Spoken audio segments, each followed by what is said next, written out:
We're not done with golf. Let them see the Happy I fell in love with. Let's go.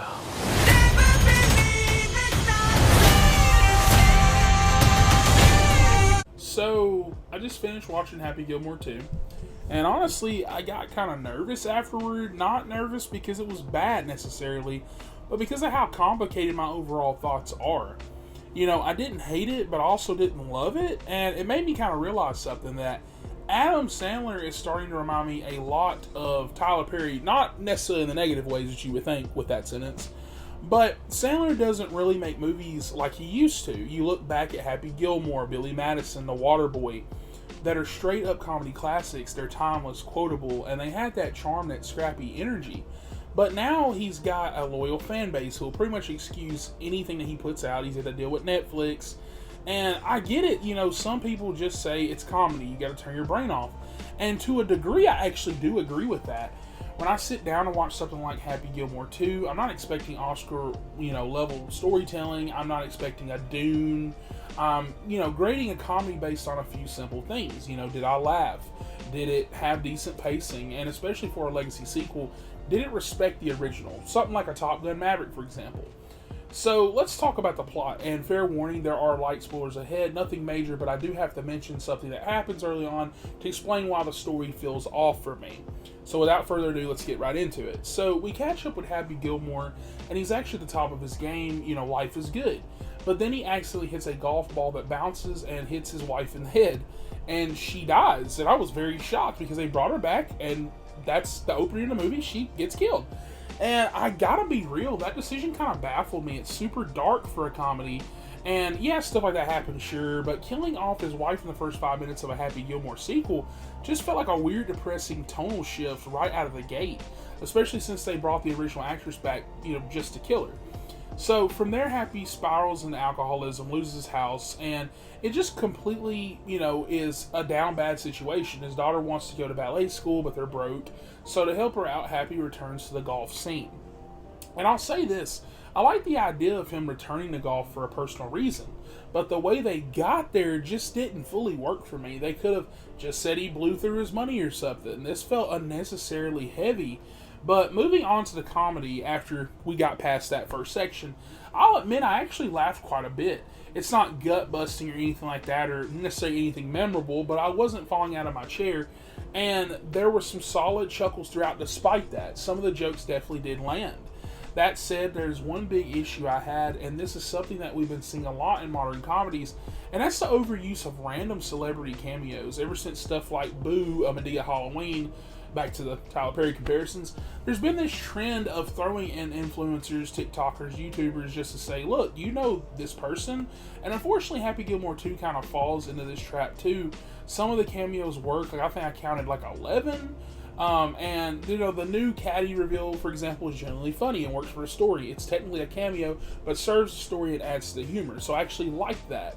Same with the golfers and sports podcast personalities. They make sense in context to be there, and it's funny. But then there's the other stuff. Post Malone showing up for no reason near the end, for example, it's totally random. It's not just him, it's a bunch of other celebs popping in for literally no reason. Just a quick, hey, I'm here moment, and then gone, like for example, a bunch of rappers and singers, stuff like that. And so now, I'm not one of those people who usually complains when Sandler casts his family in his movies, like, put your family in it. I'd do the same thing if I was making movies. That's not the issue here. So I didn't have a problem with those sections either. The issue is just how many of these random appearances there are. By the middle of the movie, it started feeling like a checklist of celebrity cameos, and while some worked, a lot of them didn't really add anything to it. The pacing is also kind of weird. After the super dark opening, the first half is actually pretty solid. It has a good rhythm, and the comedy feels like it's finding its groove finally. But the second half, not so much. It ends up kind of being like this training montage. They're setting up a lot of stuff that some of it has some decent payoff, not really. And I did enjoy seeing some familiar faces though, like Ben Stiller's character makes a return, and it's hilarious. Shooter McGavin is back and still chewing up every scene like the original, and it was actually really fun seeing these characters again. I had a smile on my face. The nostalgia hit pretty hard.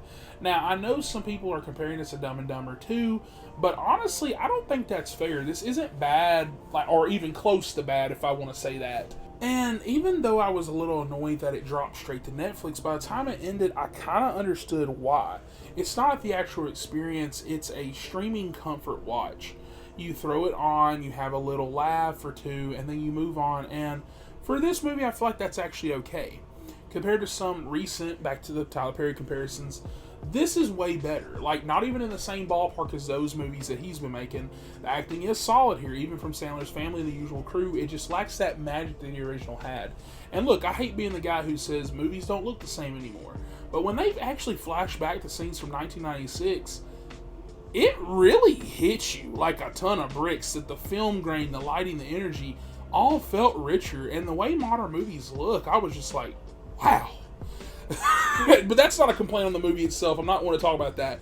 But the third act, I do want to talk about a little bit. So it kind of fell apart for me. They introduced this new twist to the final golf match, and it ends up being kind of goofy. And I get that's what they did for story reasons, but it didn't land for me like the original showdown from the original movie.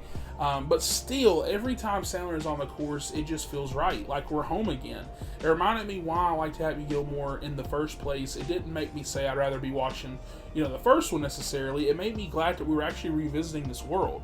So overall, Happy Gilmore 2 is not great like I wanted it to be, but it's also not bad. It's right in the middle. It actually made me laugh. It gave me a little nostalgia, but it also had a plot that didn't really work for me, and a third act that felt kind of off, and way too many unnecessary cameos that really didn't have jokes to land for them. If I saw this in theaters, I probably would have given it a lower score, but as a Netflix watch, I'll give Happy Gilmore 2 a 6 out of 10. I think that it's flawed, but it is fun enough, especially if you go in with the right expectations. And so I'm going to close with this. If you're a fan of the original, you might find enough here to enjoy. Just don't expect it to be a hole-in-one, more like a solid bogey. Maybe a par if you're generous. But let me know what you guys thought in the comments. Did you laugh? Did the legacy stuff work for you? And hey, if you liked the review, give it a like and hit that subscribe button for more. And with that, thank you guys for watching. I will catch you guys in the next one. Should have a Fantastic Four review up later today, hopefully. If not, tomorrow. Check that one out.